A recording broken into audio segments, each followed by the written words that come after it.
The possibility of carrying aircraft in a submarine was something Japan had been pursuing since the 1920s. Other major powers had played with this concept, but only Japan was able to implement it on a large scale.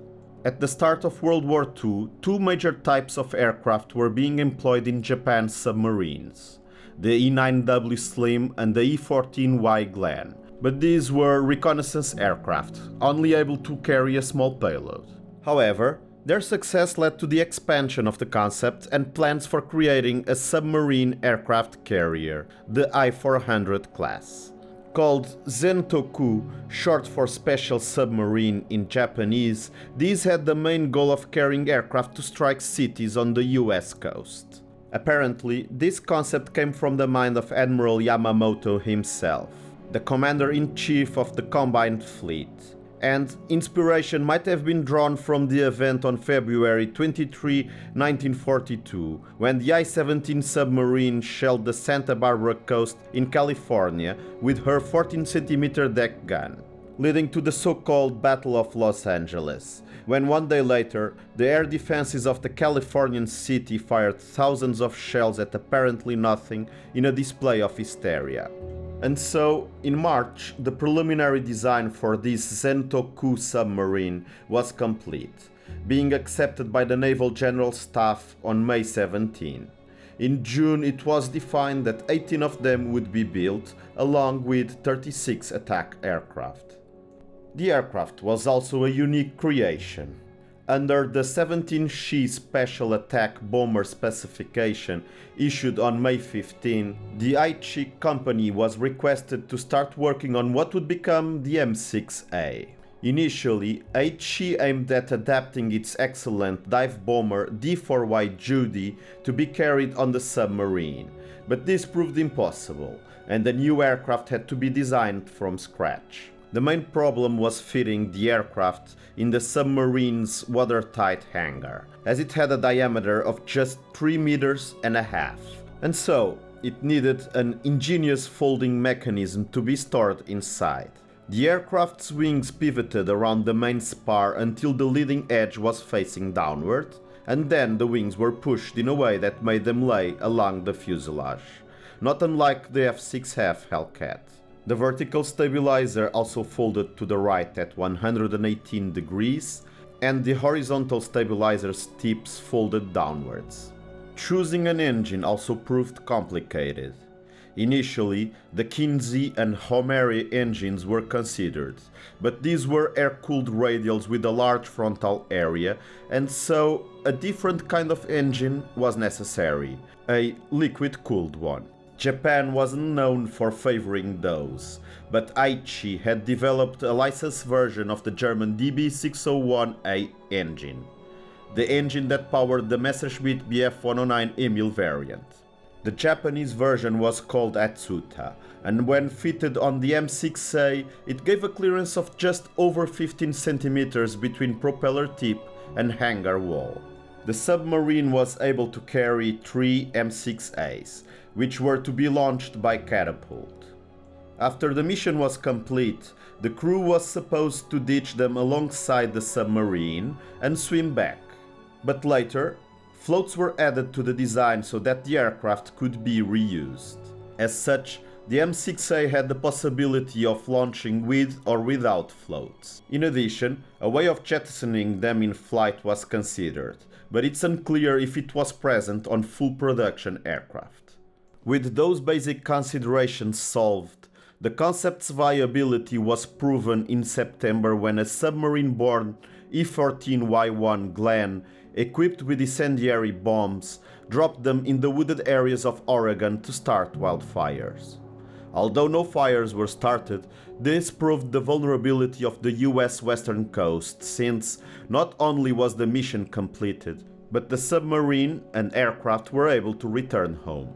In early 1943, the keels of the first two submarines, the I-400 and 401, were laid, But despite things moving at a good pace, the Special Submarine project was unpopular among the more conservative members of the Imperial Navy, especially after the Battle of Midway and the turning of the tide in the Pacific. After the death of Admiral Yamamoto in April 1943, the viability of this project was questioned even further, and the initial target of 18 submarines was gradually reduced to 5. However, the project survived, thanks to a change of target. Now the main target was the Panama Canal. With the war taking a turn for the worse in the European theater, the possibility of Germany falling and freeing hundreds of ships was becoming a reality. Closing the canal would delay those reinforcements. By June 1943, most major design problems with the aircraft had been solved, and the first flight was on November 8. Soon after, the M6A received its nickname, Seiran. This was a poetic name, commonly translated as mountain haze, but meaning something that appears out of nothing, like a storm on a clear sky. The Imperial Japanese Navy accepted the M6A on November 24, 1944, more than a year after its first flight. Trouble with the engine was the main reason for the delays, but very slow production was also undoubtedly a problem. And this issue didn't get better. The end of 1944 saw the first regular B-29 raids over Japan, and these would shatter the country's already strained industrial capability. However, the end of the year brought some good news for the Japanese. The I-400 was completed on December 30. Followed by the I-401 about a week later. What emerged from the shipyards was monstrous in size. These were destined to become the largest submarines in World War II. With a length of 122 meters, these would barely fit inside an Olympic stadium and would tower over the Statue of Liberty if placed vertically. Big enough to have a very powerful 26-meter catapult operated by compressed air to launch aircraft. Nevertheless, they could do 20 knots surfaced or 7 submerged, quite fast for such a big submarine. But it wasn't just about size, these were also highly advanced. They had 2 types of radars, one for aircraft and another for ships, and a radar warning receiver to detect enemy emissions. They also had a stealth coating to absorb radar waves and mitigate sonar detection.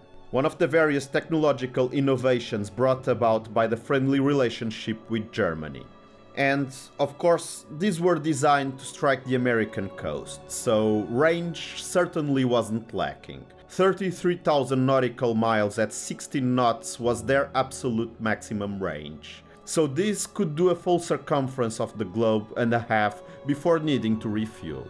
With 2 of these behemoths completed, testing started near Kurenai, joined by the few M6As that were already available. The first fully operational catapult launch was made, proving that the Seiran could indeed be launched while carrying its maximum payload of one 800 kilo bomb or one 850 kilo torpedo. The M6A could be both a torpedo and a dive bomber, and the way this was achieved was with double-slotted flaps that had dual purpose, acting as normal flaps or dive brakes according to the setting.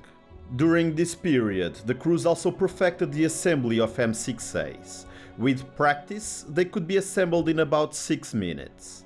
The third plane was slower, however, and, in total, the launching of the 3 M6As took slightly less than half an hour, an eternity for a submarine in hostile waters.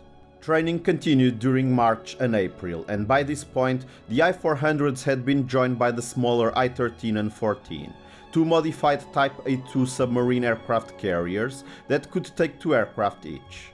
April 25 was the day of a high-level meeting to define the Panama attack, and an important modification was made. The attack was now to become a suicide one, and pilots were required to crash their aircraft against the lock gates. This would allow the M6As to be launched without floats, raising their maximum speed from 475 km per hour to 555, and giving the raid a higher chance of success by also depending less on the accuracy of inexperienced pilots. With Germany close to collapsing, closing the canal became a matter of urgency, and the raid was scheduled for mid-June. Most of May was spent with the 4 submarines undertaking an important modification, another one of German origin. These were fitted with snorkels to allow the diesel engines to be used at periscope depth, allowing greater speeds while submerged. In June, the squadron was transferred to Nanao Bay, and for the first time all 4 submarines were united with a full complement of M6A aircraft, and joint training started on the 6th. But by this point, Iwo Jima had fallen and Okinawa was soon to follow. Fears of a mainland invasion were taking hold and the target for the attack had to be changed. The new target was the Ulithi Atoll, where the Japanese leadership believed American ships were gathering for the final attack on Japan. Although the Panama Canal was an important strategic objective, many ships had already crossed over, and many more were coming from the African side. Furthermore, the Panama Canal was a very distant target, requiring more resources to fulfill the mission, and by the time it was complete, Japan could have already been invaded. On June 25, orders for this new attack were issued. The plan was divided in 2 phases. Operation Hikari would see the I-13 and 14 loaded with 4 C-6N MERT recon aircraft. These were to be taken to Truk, the Japanese bastion in the Caroline Islands that had been bypassed by the US. From there, they would fly a recon mission to study the disposition of American ships. The second phase, named Operation Arashi, would see the I-400 and I-401 rendezvous near Ulithi Atoll and launch 6 Seiran aircraft under the cover of night. These would fly and crash against the largest ships they could find. Things moved fast now, and in early July the submarine squadron set sail to Ominato, the staging base for the attack, where the M6As were painted in silver with the American insignia. One by one, the submarines departed the base, with the larger I-400s leaving separated by a few hours on July 23. The chokehold on Japan was now firmly in place, and the subs had to avoid hundreds of Allied ships making their way to the island nation. Amazingly, only one didn't make it. Aircraft from the USS Anzio sank the I-13 550 miles east of Tokyo. The I-14 arrived at Truk on August 4, and, apparently, the 2 recon planes taken on her hangar were used to recon Ulithi Atoll. The I-400 arrived at the rendezvous point on August 13, one day before the date set for the attack, but her sister ship was nowhere to be seen. August 14 came and went, and the I-400 wasn't able to meet with the I-401. From the perspective of the I-401, the same could be said. Having arrived on August 14, the lead ship waited for her sister the whole day. So, what happened? It seems that the squadron commander, Commander Arizumi, who was on board the I-401, changed the rendezvous point mid-mission due to the large presence of Allied ships. This change seemingly never reached the I-400's crew. They were waiting for each other at different places. The following day, August 15, Japan surrendered, and despite a period of denial, both submarines eventually made their way back to Japan to surrender. Both were captured about 200 miles from the Japanese mainland.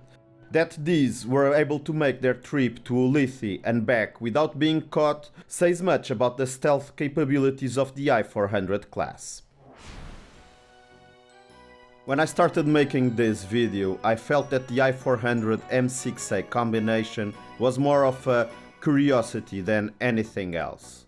However, I became convinced that these were dangerous. Don't get me wrong, in no way could these have changed the tide of war. After Midway, very little could. But the ability to strike anywhere shouldn't be downplayed. However, these depended heavily on secrecy, and with the Japanese secret codes broken, there wasn't much to be had at the end of the war. In addition, the capacity to produce these in sufficient numbers was also lacking. Still, these were 2 of the most secret projects undertaken by the Imperial Japanese Navy and remain more or less under the radar of American intelligence, which is why the M6A never received an Allied code name. From an engineering standpoint, and considering these were designed entirely during wartime, I would put the I-400 M6A combination on a short list for the 7 military wonders of World War II.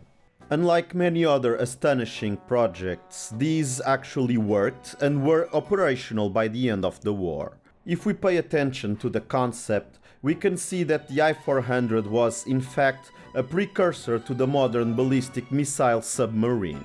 And so, there is good reason that the sole surviving M6A was restored for over $1 million and is on display at the Udvar Hazy Center of the Smithsonian's National Air and Space Museum in Washington, D.C.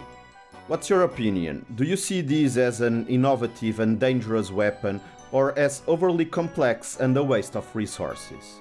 In addition, which artwork do you prefer, number 1 or 2? Please let me know in the comments below. Thank you very much for watching. Remember to like and subscribe if you enjoyed this content.